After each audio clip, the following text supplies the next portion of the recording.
Hi folks, it's Nate Picos of Blambot, and today I thought I'd talk to you about kerning and why it's important.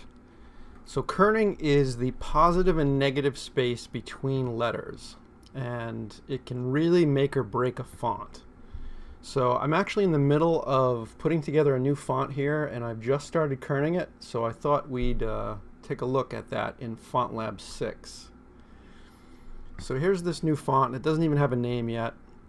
And it's got all these characters, as you can see as I scroll through, and all these auto ligatures and things. And every new font has to be kerned. So what you do is, first there's a default kerning. If I open up one of these letters, see these lines here? This is just the default kerning that's around this capital A. If I do no other kerning other than the default, then these lines represent the space between A and whatever comes before and after it. But kerning gets more complicated than that. So I will go over here to a kerning window. So this is a new kerning window. And over the years, well, let me start with this. If I type the word tattoo in all caps, it looks wrong, right? It looks like there's a bunch of extra space between the A's and the T's, and even the T and the O. It's that if you drew a line between these two things, T's and A's need to scoot together a little bit more, and the T and O could use some kerning as well. And you've got to take this into consideration with every letter and every character in a font. So what you do is you just go through a font one at a time, and you do the tedious work of checking all these pairs of letters. Now, over the 15 years or so that I've been doing this, it's taken me a long time to figure out how to do kerning properly and thoroughly.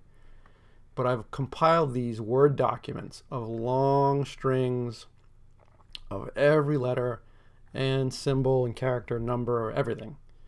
And every time I make a new font, I check them against all this stuff. So I'm just going to do the letter A with you today so you can kind of see how this works.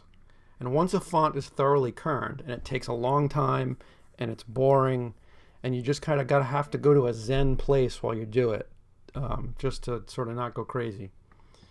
But if I can copy and paste these strings in that I've been putting together over the years, so what I do is just close up these spaces.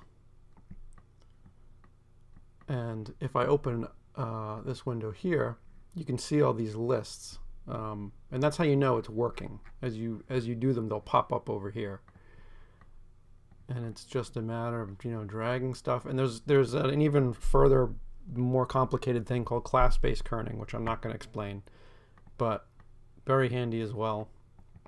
And you just go through, and I'm sure if you've bought a font or downloaded a font online that the typographer didn't really spend a whole lot of time kerning, and you start typing with it, and it looks like there's almost like somebody put a space in the middle of a word. That's bad kerning. And once you see it, it's hard to unsee it. You'll start seeing it in logos, everything around you, you'll start seeing bad kerning once you're looking for it, and it's sort of a blessing and a curse. So that's just A with a bunch of other symbols. If I go back into my Word doc over here, I'm going to copy and paste this other big string. And you can see there's a little space that needs to close up between the A and the B, C and A. This could be moved a little bit. And on and on and on, one letter at a time, one character at a time, until all these are closed up. Look at the space between the P and the A, the J and the A, the T and the A, the VAWs, the X's, the A and the Y, and on and on and on.